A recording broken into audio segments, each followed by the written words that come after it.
The Masque of the Red Death by Edgar Allan Poe. The Red Death had long devastated the country. No pestilence had been ever so fatal or so hideous. Blood was its avatar and its seal, the redness and the horror of blood. There were sharp pains and sudden dizziness, and then profuse bleedings of the pores, with dissolution. The scarlet stains upon the body, and especially upon the face of the victim, were the pest ban which shut him out from the aid and from the sympathy of his fellow men. And the whole seizure, progress, and termination of the disease were the incidents of half an hour. But the Prince Prospero was happy and dauntless and sagacious. When his dominions were half depopulated, he summoned to his presence 1,000 hale and light-hearted friends from among the knights and dames of his court, and with these retired to the deep seclusion of one of his castellated abbeys. This was an extensive and magnificent structure, the creation of the prince's own eccentric yet august taste. A strong and lofty wall girdled it in. This wall had gates of iron. The courtiers, having entered, brought furnaces and massy hammers and welded the bolts.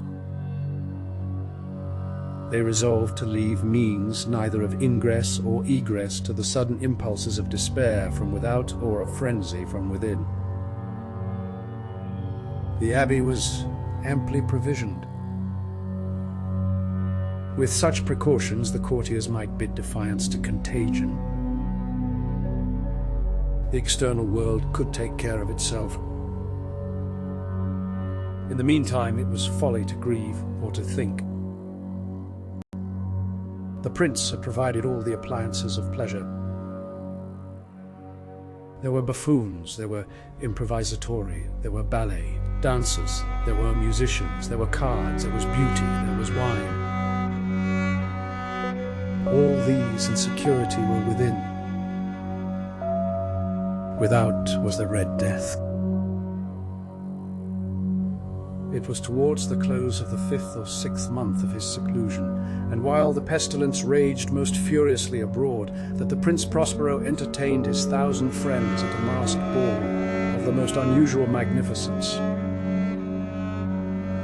It was a voluptuous scene of masquerade. But first let me tell of the rooms in which it was held. There were 7, an imperial suite. In many palaces, however, such suites form a long and straight vista, while the folding doors slide back nearly to the walls on either hand, so that the view of the whole extent is scarcely impeded. Here the case was very different, as might have been expected from the Duke's love of the bizarre. The apartments were so irregularly disposed that the vision embraced but little more than one at a time. There was a sharp turn at every 20 or 30 yards, and at each turn a novel effect. To the right and left, in the middle of each wall, a tall and narrow Gothic window looked out upon a closed corridor which pursued the windings of the suite. These windows were of stained glass, whose colour varied in accordance with the prevailing hue of the decorations of the chamber into which it opened. That at the eastern extremity was hung, for example, in blue, and vividly blue were its windows. The second chamber was purple in its ornaments and tapestries, and here the panes were purple. The third was green throughout, and so were the casements. The fourth was furnished and litten with orange, the fifth with white, the sixth with violet. The 7th apartment was closely shrouded in black velvet tapestries that hung all over the ceiling and down the walls, falling in heavy folds upon a carpet of the same material and hue. But in this chamber only, the colour of the windows failed to correspond with the decorations. The panes here were scarlet, a deep blood colour. Now in no one of the 7 apartments was there any lamp or candelabrum amid the profusion of golden ornaments that lay scattered to and fro, or depended from the roof. There was no light of any kind emanating from lamp or candle within the suite of chambers. But in the corridors that followed the suite, there stood, opposite to each window, a heavy tripod bearing a brazier of fire that projected its rays through the tinted glass and so glaringly illumined the room. And thus were produced a multitude of gaudy and fantastic appearances. But in the western or black chamber, the effect of the firelight that streamed upon the dark hangings through the blood-tinted panes was ghastly in the extreme, and produced so wild a look upon the countenances of those who entered, that there were few of the company bold enough to set foot within its precincts at all. It was in this apartment also that there stood against the western wall a gigantic clock of ebony. Its pendulum swung to and fro with a dull, heavy, monotonous clang.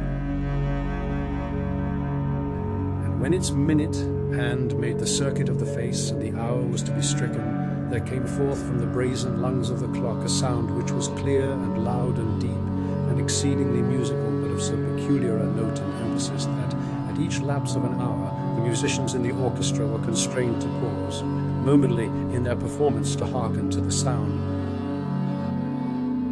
And thus the waltzers perforce ceased their evolutions, and there was a brief disconcert of the whole gay company. And while the chimes of the clock yet rang, it was observed that the giddiest grew pale, and that the more aged and sedate passed their hands over their brows as if in confused reverie or meditation. But when the echoes had fully ceased, a light laughter at once pervaded the assembly. The musicians looked at each other and smiled as if at their own nervousness and folly, and made whispering vows, each to the other, that the next chiming of the clock should produce in them no similar emotion. And then, after the lapse of 60 minutes, which embraced 3,600 seconds of the time that flies, there came yet another chiming of the clock, and then with the same disconcert and tremulousness and meditation as before. But, in spite of these things, it was a gay and magnificent revel. The tastes of the Duke were peculiar. He had a fine eye for colours and effects. He disregarded the decor of mere fashion. His plans were bold and fiery, and his conceptions glowed with barbaric lustre. There are some who would have thought him mad. His followers felt that he was not. It was necessary to hear and see and touch him to be sure that he was not. He had directed in great part the movable embellishments of the 7 chambers upon occasion of this great feat, and it was his own guiding taste which had given character to the costumes of the masqueraders.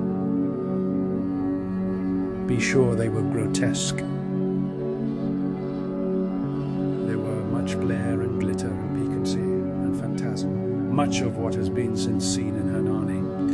There were arabesque figures with unsuited limbs and appointment. There were delirious fancies such as the madman fashions. There was much of the beautiful, much of the wanton, much of the bizarre, something of the terrible, and not a little of that which might have excited disgust. To and fro in the 7 chambers there stalked, in fact, a multitude of dreams. And these, the dreams, writhed in and about, taking you from the rooms and causing the wild music of the orchestra to seem as the echo of their steps. And anon there strikes the ebony clock which stands in the hall of the velvet. And then, momently, all is still and all is silent save the voice of the clock. The dreams are stiff, frozen as they stand. But the echoes of the chime die away. They have endured but an instant, and a light, half-subdued laughter floats after them as they depart. And now again the music swells, and the dreams live, and writhed to and fro more merrily than ever, taking hue from the many tinted windows through which streamed the rays from the tripod.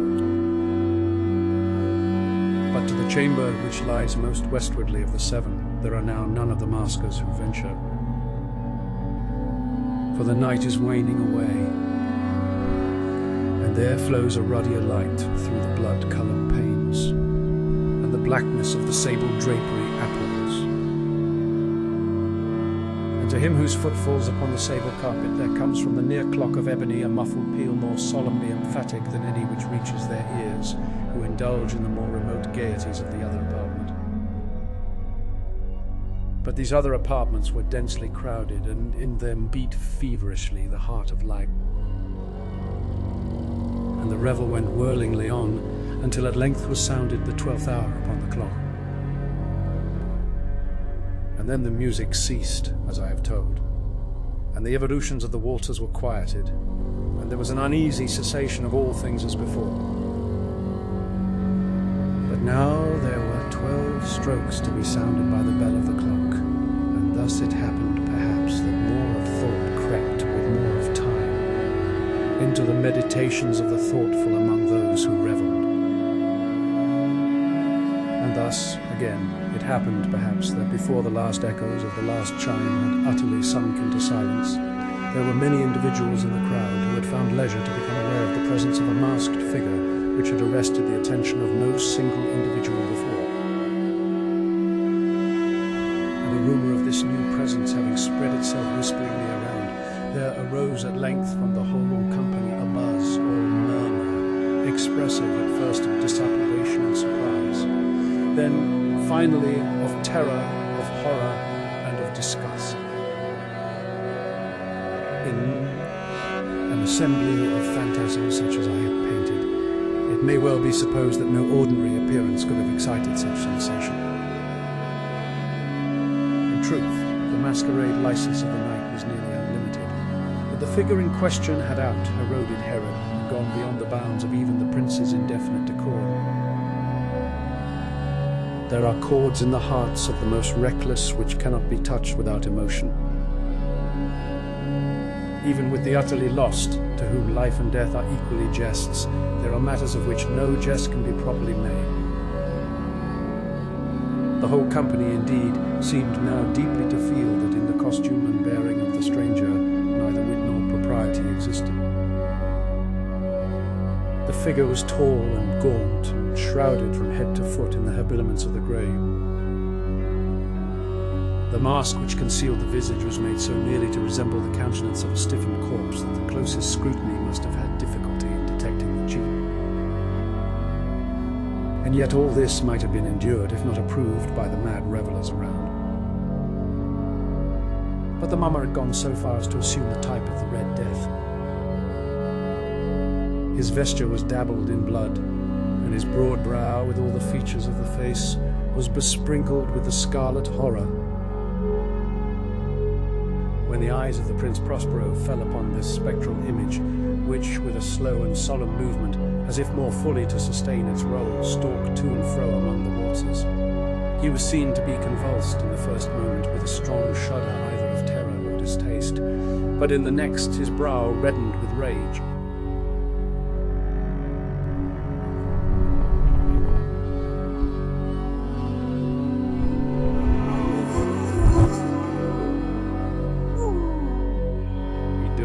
Hoarsely of the group that stood around him, who dares thus to make mockery of our woes. Uncase the varlet that we may know whom we have to hang to-morrow at sunrise from the battlement. Will no one stir at my bidding? Stop him and strip him, I say, of those reddened vestures of sacrilege. It was in the eastern or blue chamber in which stood the Prince Prospero as he uttered these words. They rang throughout the 7 rooms loudly and clearly. For the prince was a bold and robust man, and the music had become hushed at the waving of his hand. It was in the blue room where stood the prince, with a group of pale courtiers by his side. At first, as he spoke, there was a slight rushing movement of this group in the direction of the intruder, who, at the moment, was also near at hand, and now, with deliberate and stately step, made closer approach to the speaker. But from a certain nameless awe with which the mad assumptions of the mummer had inspired the whole party, there were found none who put forth hand to seize him, so that, unimpeded, he passed within a yard of the prince's person. And while the vast assembly, as if with one impulse, shrank from the centres of the rooms to the walls, he made his way uninterruptedly, but with the same solemn and measured step which had distinguished him from the first, through the blue chamber to the purple, through the purple to the green, through the green to the orange, through this again to the white, and even thence to the violet, a decided movement had been made to arrest him. It was then, however, that the Prince Prospero, maddening with rage and the shame of his own momentary cowardice, rushed hurriedly through the 6 chambers, while none followed him on account of a deadly terror that had seized upon all. He bore aloft a drawn dagger, and had approached, in rapid impetuosity, to within 3 or 4 feet of the retreating figure, when the latter, having attained the extremity of the velvet apartment, turned suddenly round and confronted his pursuer. There was a sharp cry, and the dagger dropped gleaming upon the sable carpet, upon which instantly afterwards fell prostrate in death the Prince Prospero.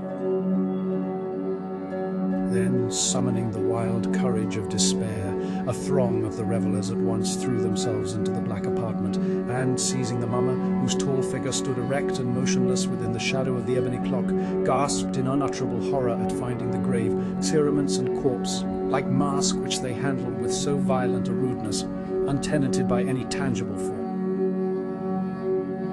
And now was acknowledged the presence of the Red Death. He had come like a thief in the night, and one by one dropped the revellers in the blood-bedewed halls of their revel, and died each in the despairing posture of his fall.